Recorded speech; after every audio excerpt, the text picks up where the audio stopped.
Hello નમસ્કાર મિત્રો। અગાઉ આપણે ઘણા બધા વિડીયો જોયા કે મધ્યસ્થ આપણે કઈ રીતે શોધી શકીએ। આ વિડીયો પર તેને લગતો છે કે આપણે મધ્યસ્થ કઈ રીતે શોધી શકીએ કે જ્યારે આપણે આવૃત્તિ આપેલી હોય, વર્ગ અંતરાલ આપેલો હોય તો આપણે મધ્યસ્થ કઈ રીતે શોધવો, કે જે આંકડાશાસ્ત્રનું એક મહત્વનું પદ છે મધ્યસ્થ, તે આપણે કઈ રીતે શોધી શકીએ તે આપણે આ વિડીયોની મારફત જોવાનું છે કે જ્યારે વર્ગ અંતરાલ અને આવૃત્તિ આપેલી હોય તો આપણે મધ્યસ્થની કિંમત કઈ રીતે શોધી શકીએ તે આપણે અહીંયા જોવાનું છે। તો તમે જુઓ વિડીયો કે મધ્યસ્થ કઈ રીતે શોધી શકાય। હેલો નમસ્કાર મિત્રો।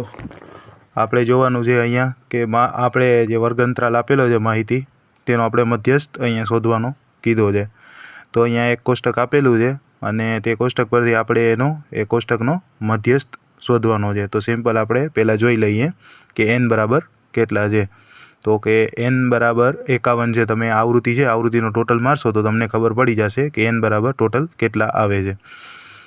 તો n બરાબર 51 હોય તો આપણે મધ્યસ્થ માટે સૂત્ર લાગુ પડશે, કેમ કે n 51 છે તે અયુગ્મ સંખ્યા છે। તો અયુગ્મ સંખ્યા હોય ત્યારે આપણે આ સૂત્ર મુજબ, જે હું અત્યારે લખું છું તે મુજબ આપણે મધ્યસ્થ શોધવાનો રહેશે। તો સિમ્પલ આપણે એક કોષ્ટક અહીંયા તૈયાર કરી લીધું છે। તો સિમ્પલ આપણે કોષ્ટકની અંદર પહેલાં લઈ લઈએ વર્ગ અંતરાલ અને આવૃત્તિ, બરાબર છે।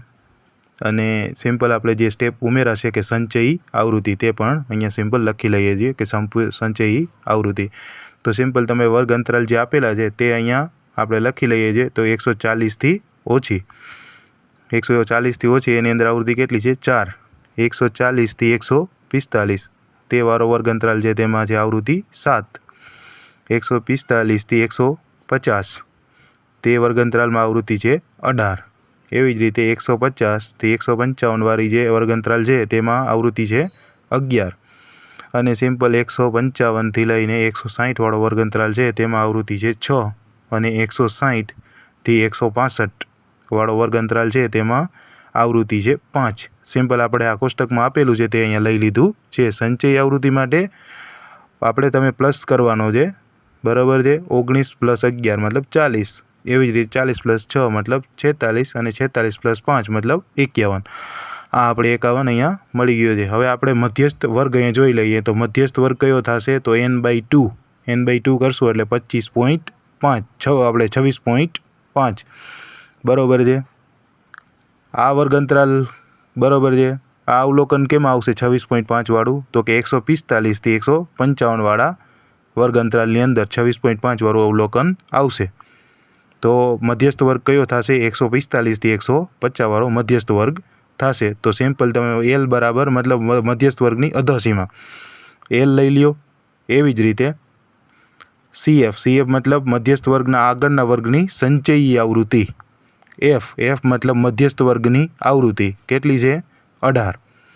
અને H લઈ લ્યો, H મતલબ વર્ગ લંબાઈ, તો કેટલી છે? 5, બરાબર છે। આ સિમ્પલ આપણને બધીની વેલ્યુ મળી ગઈ। હવે આ બધીની વેલ્યુ તમે આપણે સૂત્ર જે ઉપર છે તેમાં તમે અપ્લાય કરી દો।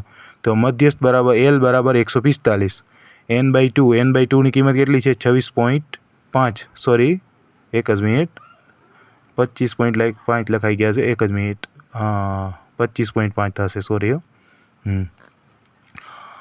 અને -11/18 ગુણ્યા H મતલબ 5। તો સિમ્પલ તમે સોલ્વ આઉટ કરો તો 145 એમનેમ રહેશે, બરાબર છે। અને તમે 72.5/18, તો તમે મધ્યસ્થ લઈ લ્યો તો 145 + 72.5/18 તમે સરવાળો કરશો તો 149.03।